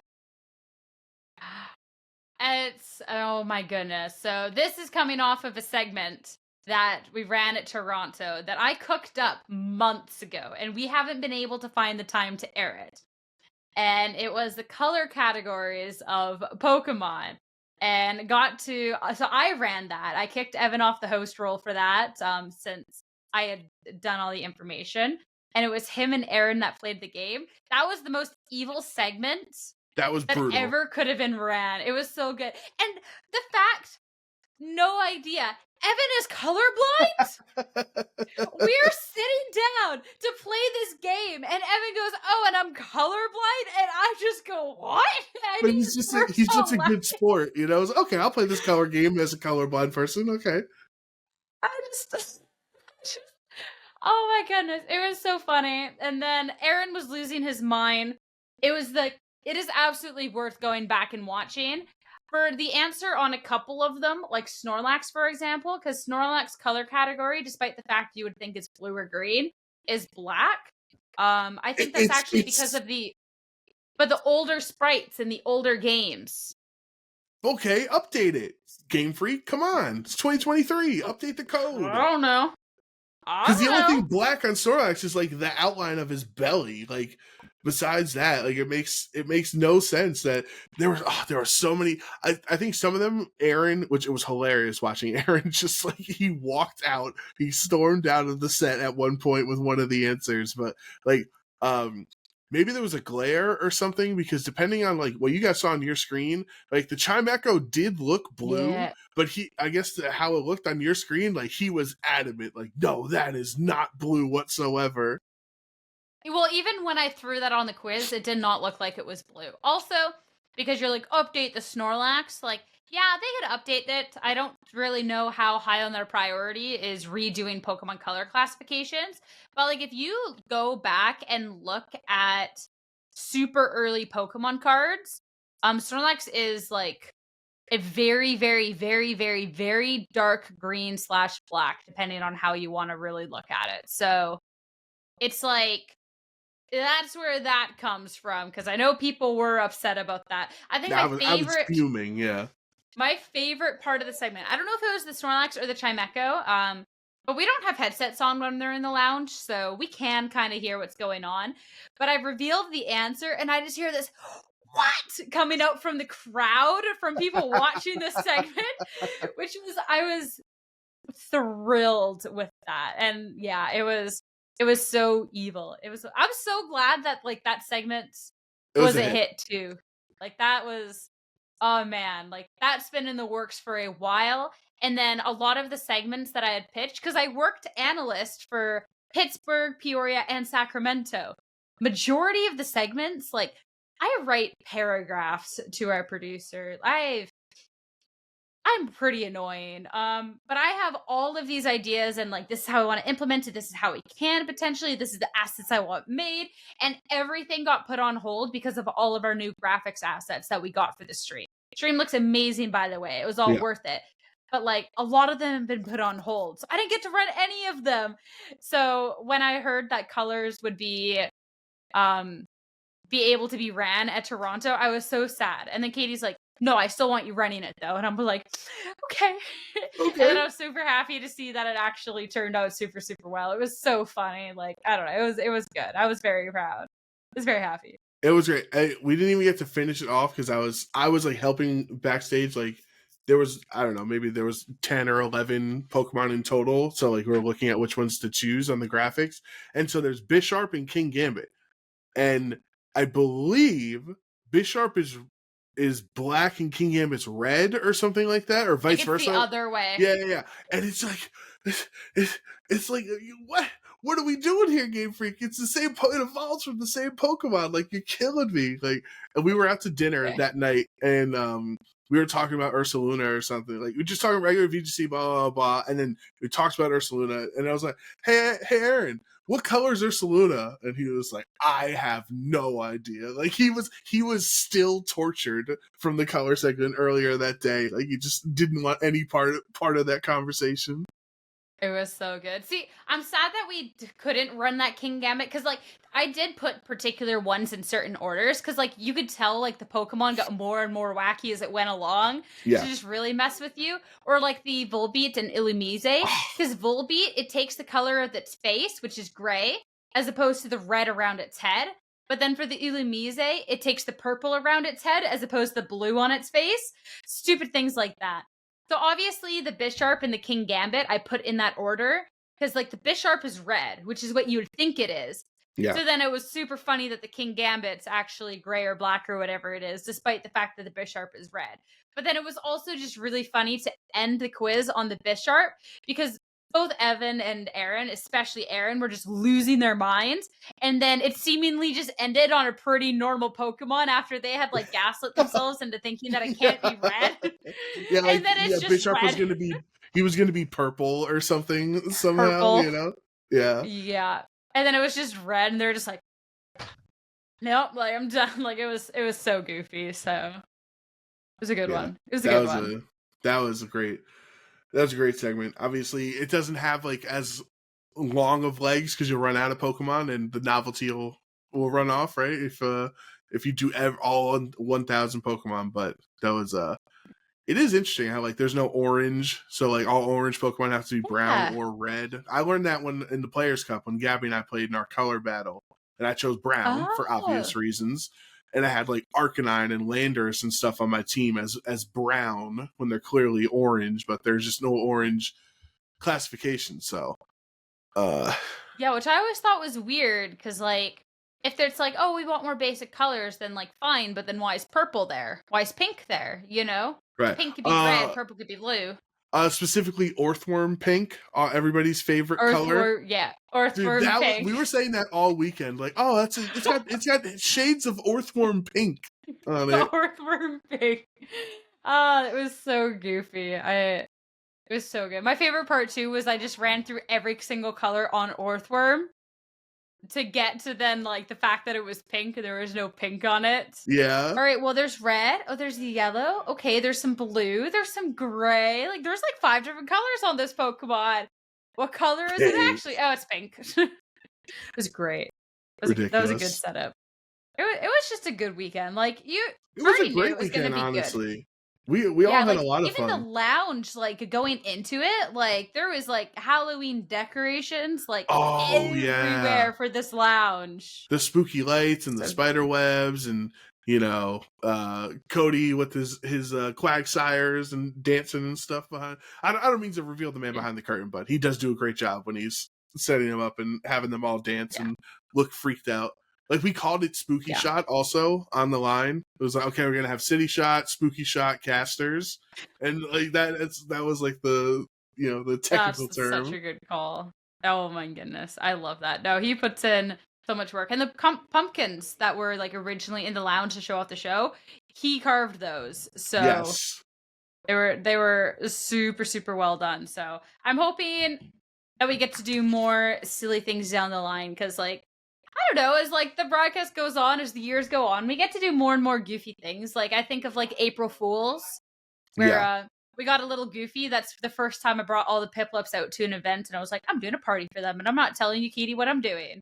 I'm going to do something, and you can't give me trouble because I'm not going to tell you what it is. And I just drove out 12 Piplups out to Fort Wayne, but now all of a sudden, like we have like production, like setting up all these elaborate things, getting all these pumpkins for us to carve. Like, I don't know. That's exciting. San Antonio was right before Christmas. Like it too, like, you know. Like I think it gives them it shakes up the mundane aspect of flying in and just setting up the chairs and setting up the lights and the cameras. Like it gives them a little spark of creativity as well. That obviously Cody and company they all run with. So it works out for everybody. The holiday San Antonio should be fun. I'm not sure. I mean, I'm sure there's like Christmas Pokemon things on the website. I'm sure, so people can figure out how to decorate the set for that one. But my only last thought on the Halloween outfits for our host, for Evan, I told him the first one he was Gardenia, and I showed because the production line didn't know, so I pulled up a photo of Gardenia, and okay, and I was like, Evan, my one complaint, not enough belly button. You're not showing off. If you're going to commit to the Gardenia, you see her outfits, it's full on belly button. And he was like, I'll work on that. I was like, thank you, Evan. There was already enough leg. I'm sure they're fine without belly button. Okay. Hey, if you're dressed up as Gardenia, that's how it works. Oh my goodness. It was a good time. That was fun. I love too that for VGC, except for you, because you're behind the scenes and you're no fun. Everyone Yep. went like all out. I dressed up on Sunday. You wore your I was Radiant Charizard shirt. No.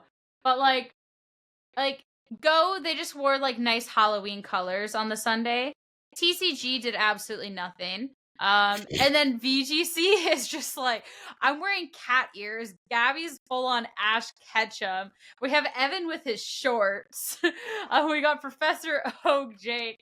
And like, we're so goofy with it. And like, then you look at like Larry the other in a games. suit. Yes. You look at the other games and it's just like the casters wearing their stuff.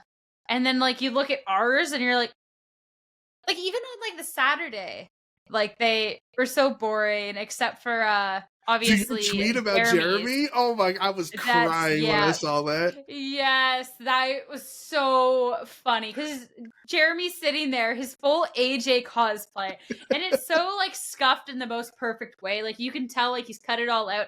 He has a piece of tape on his collar that's super like jagged. Amazing. And then there's Pablo and Juancho just sitting there in just their full suits. Yeah. Full suits. It was amazing. And just a look on his face like, oh, poor buddy. You're in the wrong game. Yeah. Jeremy's got that personality, though. So. Yeah. It's so good. It was so funny. But yeah, good time. I'm excited to see your guys' Christmas shenanigans for San Antonio. I will not be there, but it's okay. I'll lend my Christmas sweater to somebody else to wear because I do have an ugly Christmas sweater. And I think I might buy the Arcanine ugly Christmas sweater off Pokemon Center because that one looks really good. Yeah. Oh, they're out of it in medium and small. Medium. Subject matter expert. Hey, I'm adding extra vowels at the beginning of my words instead of taking away. There you go. You know, all things considered, you're doing a great job. Thank you. I'll call myself out on this podcast, but but it has been brought to my attention while getting feedback from Toronto that sometimes I cut off the beginning of words, not the endings of words. This is true. Beginning of words. So it's just something with like my intonation or like whatever it is, how I talk. I don't know what it is. And the Joe Brown's like, well, maybe it's just like you're breathing. But I've known this for 2 years. I literally have thought this was always an intentional, just how you talked thing for the last 2 years. And you brought it up today. I was like, yeah, I've known. I never told you because I thought it was on purpose. No, I've never known. I just dropped the beginnings of words. Like the two examples that were brought out to me was instead of match, I said atch. And instead of firing, I said iron. I just dropped the first letter. No clue why. And then you're like, well, maybe it's how you breathe. The firing kind of sounds like maybe. I think I still don't think I breathed. I think my brain just stuttered. But like the atch one, like I literally just missed the M. I don't know. I don't think those I M's could are tricky. I don't think like I could talk that way on purpose either. I don't think I could sit there and like intentionally take off subliminal the for words. Sure. Yeah, there's no way you're intentionally not saying the first letter of a word, so it's definitely a subliminal, subconscious thing even. But I just think it was so funny that you brought it up because I thought it was a thing. I just thought it was a part of the Sierra Dawn package that you sometimes miss the first letter of a word in the sentence, and apparently that wasn't on purpose. I'm like, okay. There's like 3 different things that I'm trying to work on to improve my speech because I had speech issues when I was younger. Some of them didn't quite go away. And now I have a 4th one to add to this list. List keeps getting longer. Bruh, I don't even know how to start Google searching for that. Sometimes I drop the first letter to a word. How do I fix this? What? So I'm going to have a lot of fun VOD reviewing because the only thing I'm going to be doing now is just listening for when I drop those letters.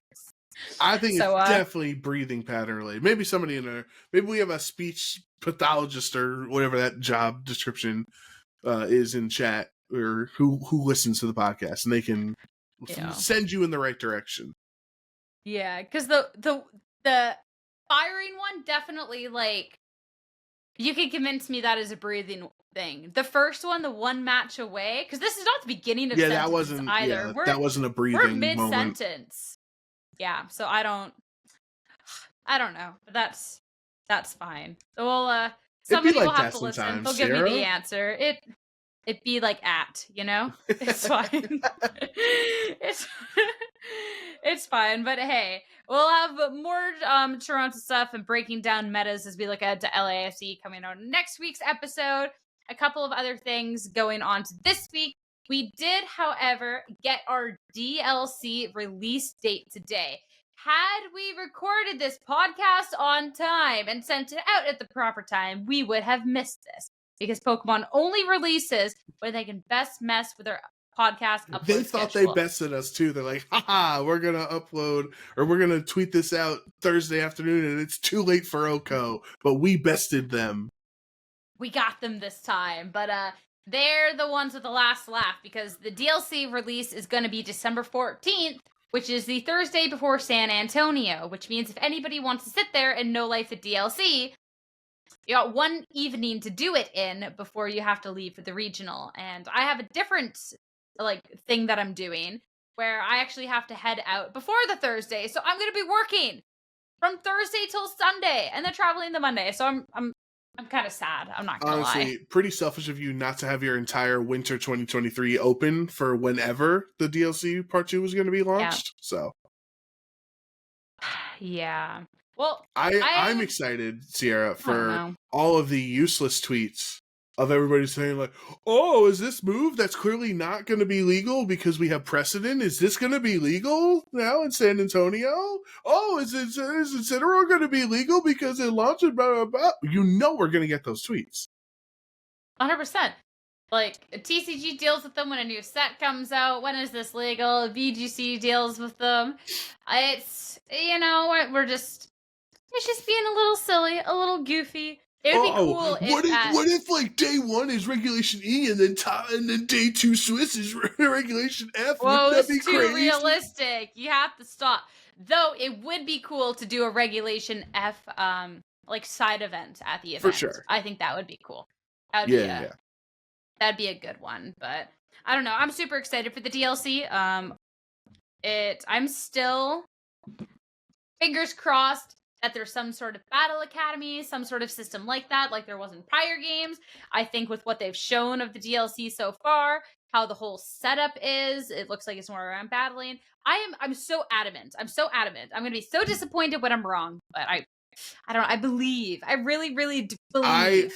I hope you're right. I think you are on the right track because this Blueberry Academy stuff, and we know it's Unova, it does remind me of the Gen 5 battle thing. Like, remember Ray Rizzo is one of the people, and you can fight Cynthia and all these other. There's that's what the Blueberry Academy reminds me of, and that is just a pure, strict battling aspect of the game. So it's not about popping green balloons and red balloons in the Kitakami, festival. It's about battling. Yeah, exactly. So I hope you're right, and I feel as if you are onto something.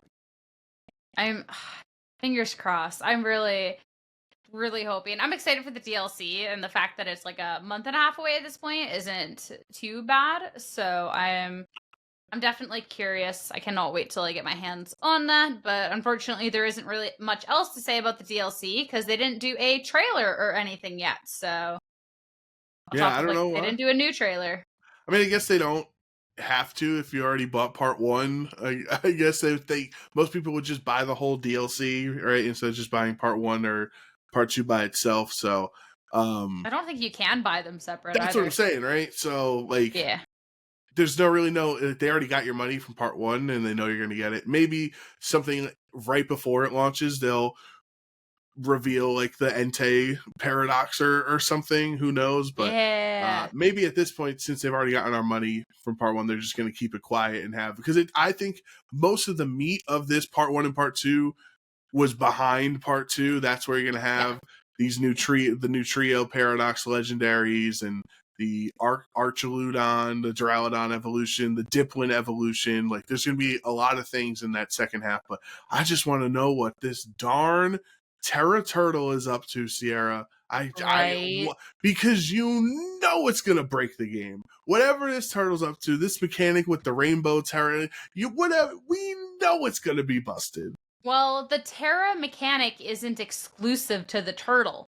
Right. That is new to everything. So it's not just this darn turtle breaking the game.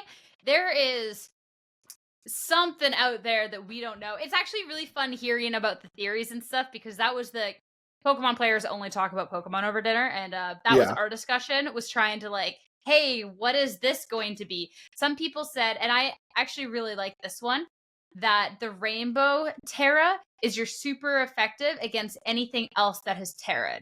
You're neutral against anything else. Right. Okay. So it's like kind of a middle ground of like, what was it, Dynamax Cannon and the Behemoth Blade, right? You're kind of like punishing terrestrialized Pokemon, so I could see it. Yeah, and it's like, because like then to punish them, like you do have to. But what is your typing? Does your typing change? Like, let's say Incineroar is holding this rainbow thing. Like, what does it become? My assumption was like everything hits neutral into you. When I first saw the rainbow mechanic, I thought that you would be neutral into everything and everything would be neutral into you. And then it makes sense that if you hit into like a Utera Blast specifically into a terrestrialized Pokemon, that it's then going to be a super effective hit or like deal more damage or something.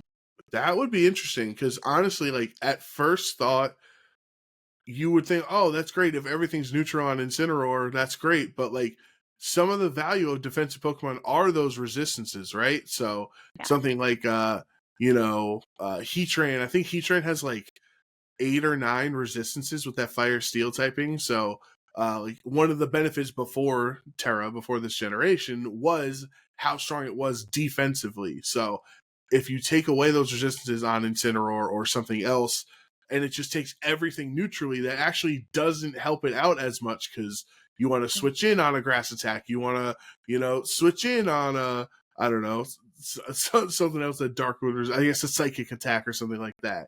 So that would be interesting. Yeah, because I feel like then, like, it's not too overpowered. And then it is punishing, but also then helping, because obviously with terrestrialization, it can be super punishing to yourself. Just like if you have to terrestrialize in one situation, it can kind of bite you down the line. Because I don't really want a mechanic again like Dynamax that felt too over-centralized, that it was so strong. So I feel like that might be a way to have some really cool counterplay out there, be punishing to other people's Terras, that maybe have something in retaliation. I don't know, but we'll find out soon enough. Yes, we will. But that is all we can really say about the DLC. One thing that also released today, or at least the information that released on it, I don't know how often everybody checks out what they are releasing in Japan to be coming down the line, but they've created like a 35-inch long, big plush Clodsire Yawn plushie. And that's not all. They have 3 different versions of it. You can get one with 2 little Paldean Whooper plushies. You can buy one with 10 Whooper Paldean form plushies. Or you can buy one with 30 Paldean Whopper plushies. Why? Why? Why is this an 30 of the exact same plush? Like, I just don't understand. Where do you even put them all? Because obviously they show you in the photo that one is sitting on top of Clodsire. Like, okay, I got that. You can put one on top of it. Where would you put 30 in this scenario? Like, I do love this. I have never been one to buy the big plushes. I know you do, and Rose and Gabby and some others are big into the big plushes, but I always worry, like, what if I get it and then I have to move? Where do I go? Where does it takes up too much space in the truck? But the Clodsire, more than Wailord and more than even your Piplup and some of the other things, I've actually been tempted on this Clodsire more than some of the other recent big plushes. There's literally a picture on the Mecha Japan website, and it's literally somebody holding this giant Clodsire in bed with just a bunch of Whipper plushies around them. Like, it's so like, oh my god. And the Clodsire as well, it is like yawning, so like you can put plushies in its mouth. I don't think 30 of them would fit though. Yeah, I don't think so. I don't know. But yeah, for it's actually like, I'm not gonna lie, the one thing that would super sell me on this is the price. Currently, with the conversion from the website, not including the shipping cost, this is definitely a wait till it shows up in the US type thing. 431 USD. You're getting a giant Clodsire and 30 Chaldean Whippers. Yeah. Like, at $10 per Chaldean Whopper, like, that's $300, which means you're getting the giant one for $130. I'm sorry, Sierra, like, you have said Whoopers named like 10 different ways in this conversation, and I've just been giggling. So you called him a Whopper at one point, like you can pick him up at Burger King. Oh my God, I've been having the time of my life over here listening to you describe 30 Whoppers. You can pick up either 1 to 30. You can pick up 1 to 30 of them at Burger King, you know? But, oh my God. And look at, like, if you look at the close-up on Whooper, he's content, he's eyes closed, smiling, like, you know, he's just happy to be there. It's adorable. Yeah, you get, if you buy the 30 plush one, you can get 15 of the sitting pose and 15 of the sleeping pose. Actually, I really want to buy this. I really want to buy this. I don't know what I would do with 30 Whooper plush, but there you go. I would definitely bring it to a regional and just have these stupid Whoopers everywhere. Dude, I see the photo of the lady on her bed.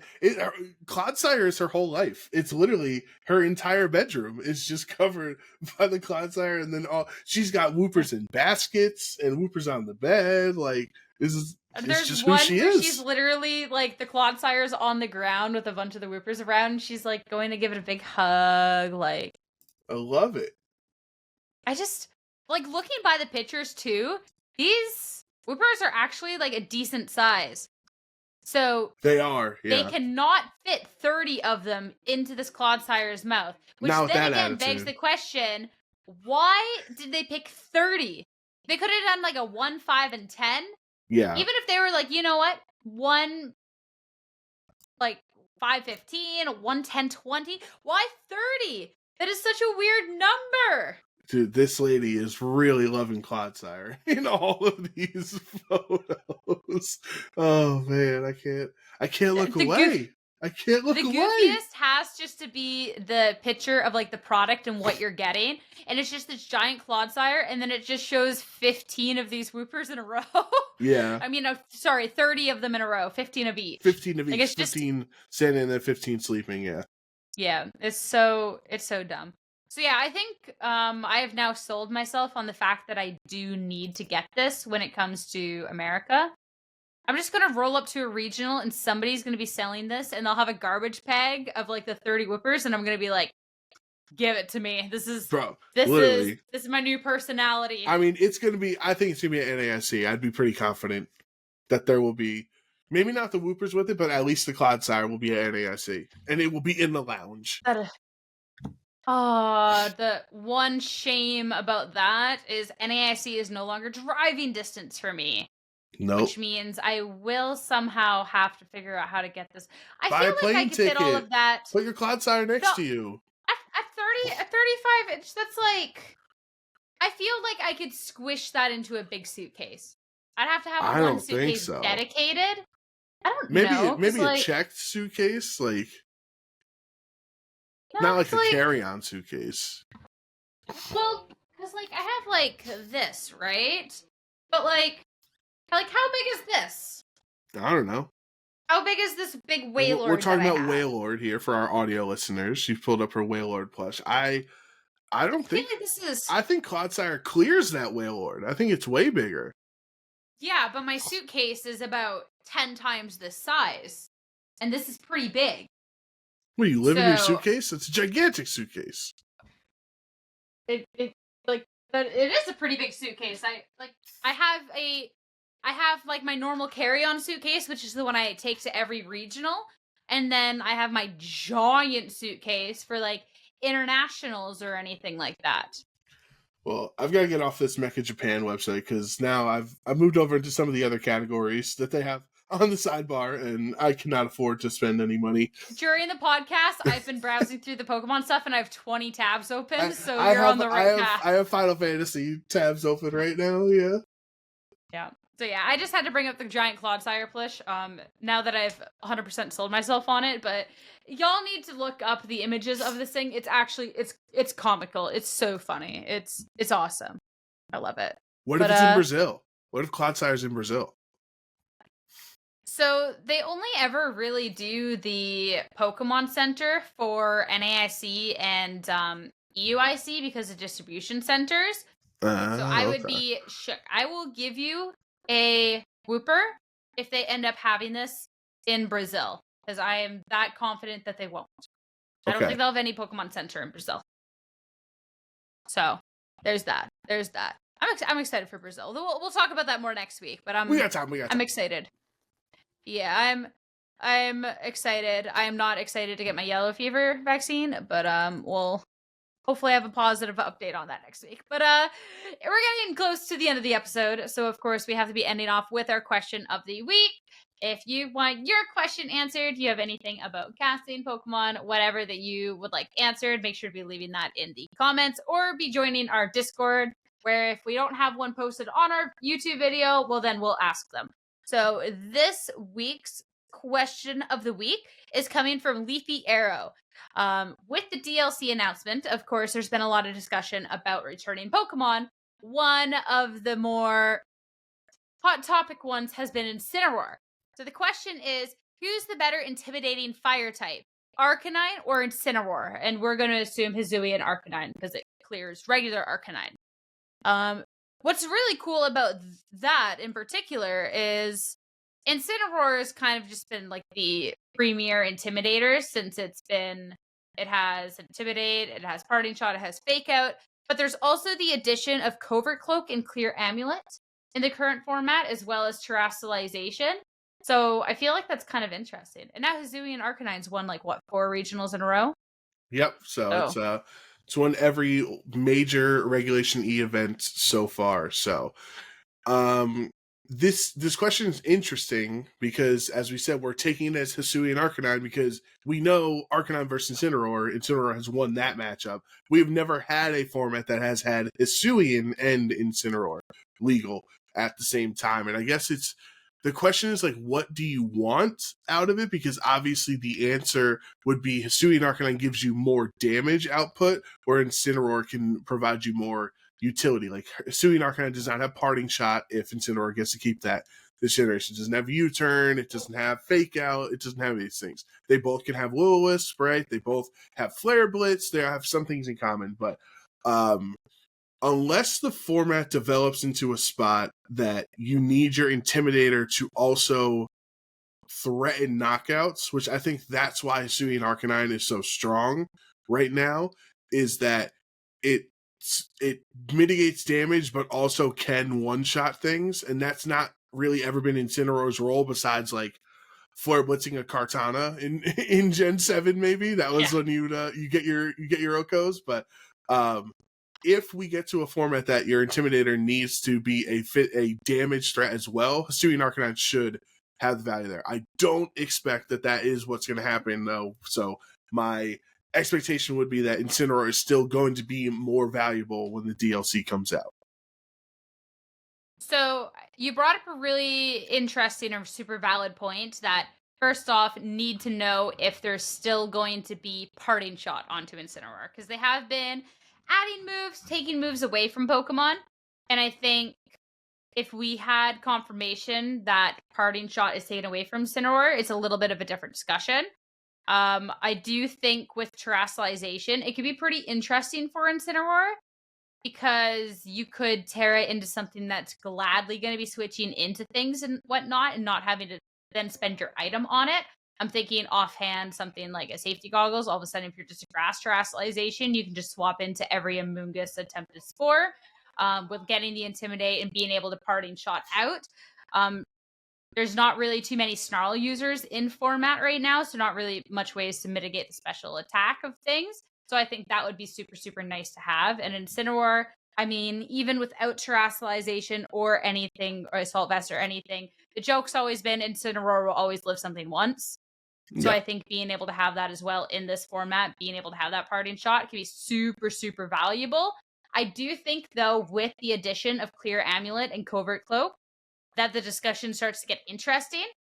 Because I think they take away the two main things that Incineroar offers, considering that it's not there as a damage dealer.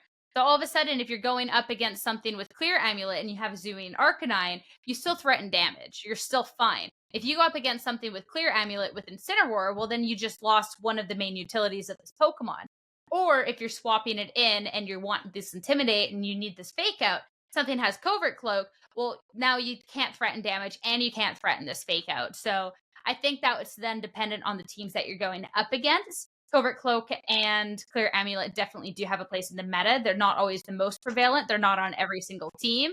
There's definitely teams that do, in fact, have them, though. So I think that'll be the biggest thing around Incineroar that maybe could make it not the best Intimidator, but I do still think it'd be pretty strong overall.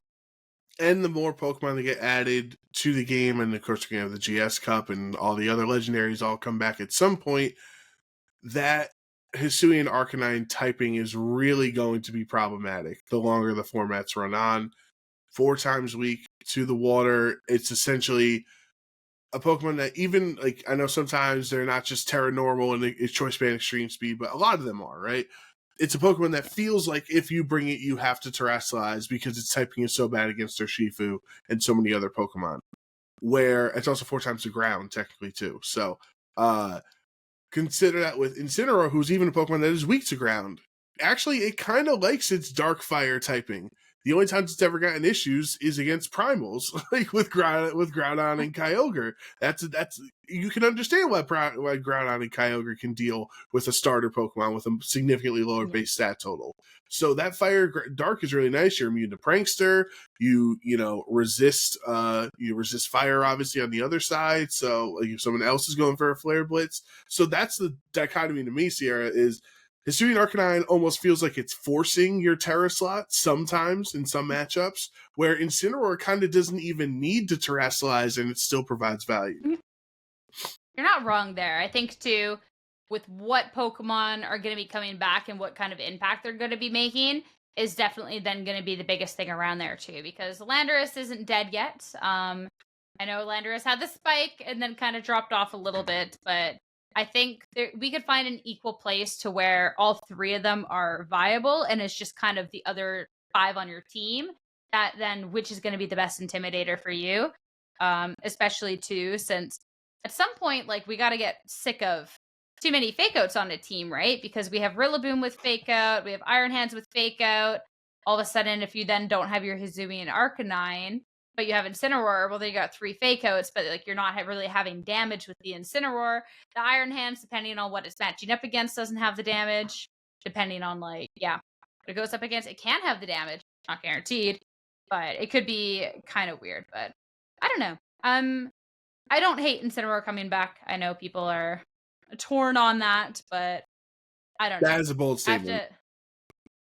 I don't. That you're not. Yeah. It's bold that you're not upset, Well, because the general consensus is, frustration. Well, I started playing the game way later than everyone else that is upset about this Incineroar, and I was literally adopted into this Incineroar meta. So I have not ever known anything else. So it's just, I like the Incineroar. It's fine, So I just think there were times where Incineroar's usage put Fluttermane to shame. That's all I'm gonna say. And that is quite the bizarre thing to think about.